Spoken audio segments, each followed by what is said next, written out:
The southeastern United States has been hit by one of the worst floods in recent history. Over the weekend, torrential rains triggered flash floods that devastated multiple states, particularly Kentucky, Tennessee, and West Virginia. The impact has been catastrophic. Rivers overflowed, roads collapsed, bridges crumbled, and thousands of people were forced to evacuate. Authorities have reported at least 10 fatalities, though that number is expected to rise as rescue efforts continue.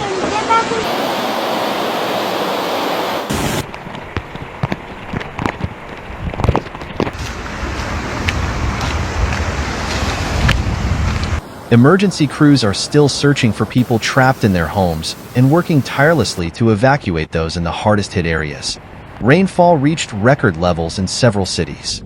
In Louisville, Kentucky, 8.45 inches of rain were recorded, while Bowling Green also shattered historical records.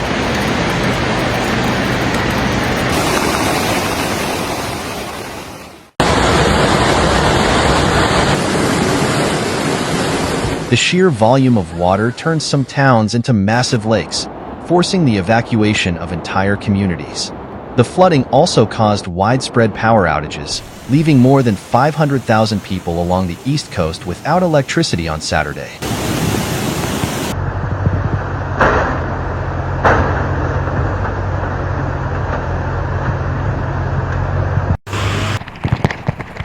The situation was especially dire in Kentucky, where the governor warned it could take several days to restore power in some areas. The Kentucky National Guard and state police have been working around the clock to rescue people trapped in their homes or stranded in their vehicles. However, progress has been slow due to fully submerged roads and landslides blocking access to many communities.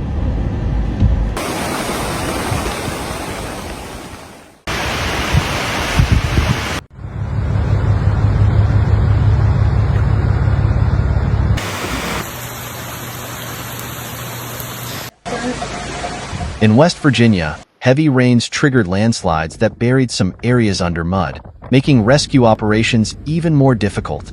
In Buchanan County, Virginia, entire communities have been cut off due to road and bridge collapses.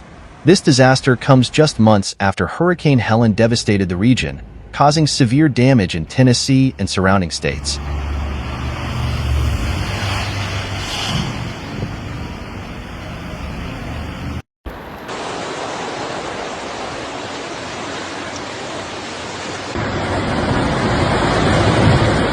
Many infrastructure repairs made after that disaster have now been destroyed again by the recent flooding.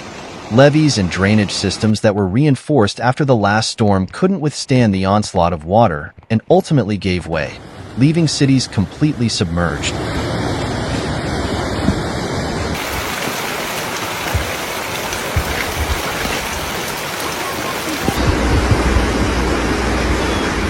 This has exposed the vulnerability of the region's infrastructure to extreme natural disasters and highlighted the urgent need for more substantial investment. So far, at least 10 deaths have been confirmed, including a 7-year-old child in Kentucky.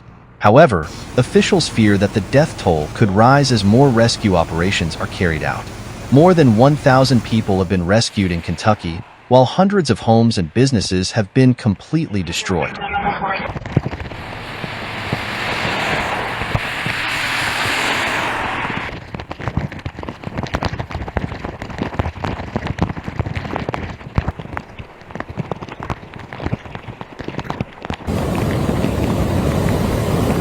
In Tennessee, a nursing home in Mayan County had to be evacuated urgently as floodwaters continued to rise.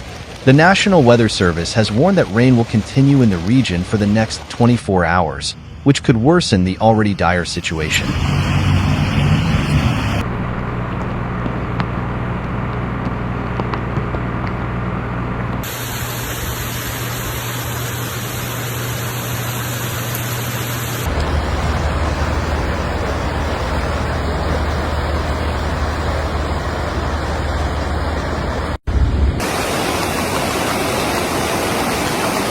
In some areas, river levels have yet to peak, meaning the flooding could persist for several more days. Given the scale of the disaster, the governors of Kentucky, Tennessee, and West Virginia have declared states of emergency.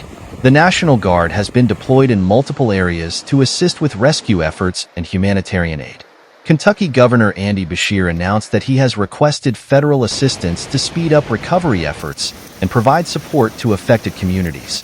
We need everyone in Kentucky to stay vigilant.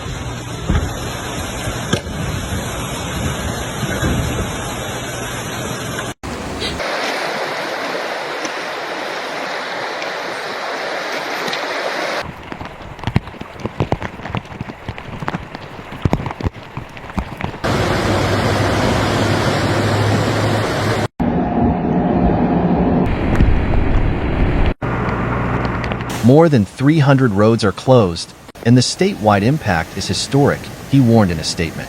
In Virginia, the National Guard is assisting with rescue operations in the most affected rural areas, such as Harley and Buchanan County.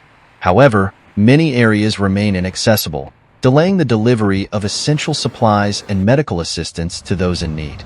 This disaster is reminiscent of the catastrophic flooding that hit eastern Kentucky in 2021, which destroyed hundreds of homes and forced mass evacuations.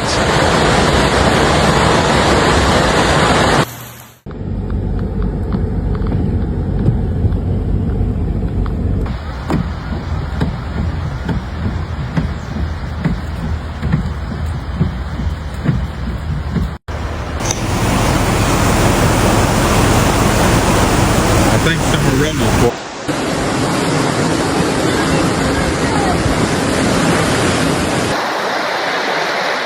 At the time, recovery efforts took months, and the region has still not fully recovered from that tragedy. Despite technological advances and ongoing efforts to strengthen infrastructure, nature has once again proven its overwhelming power. Roads, levees, and buildings built by humans were reduced to rubble in a matter of hours. However, the resilience and unity of the community have been crucial in these difficult times.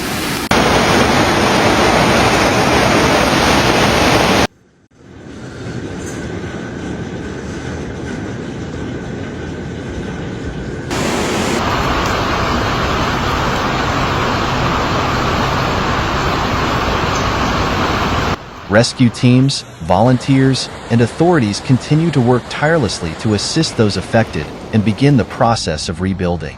Climate change is making extreme weather events more frequent and intense.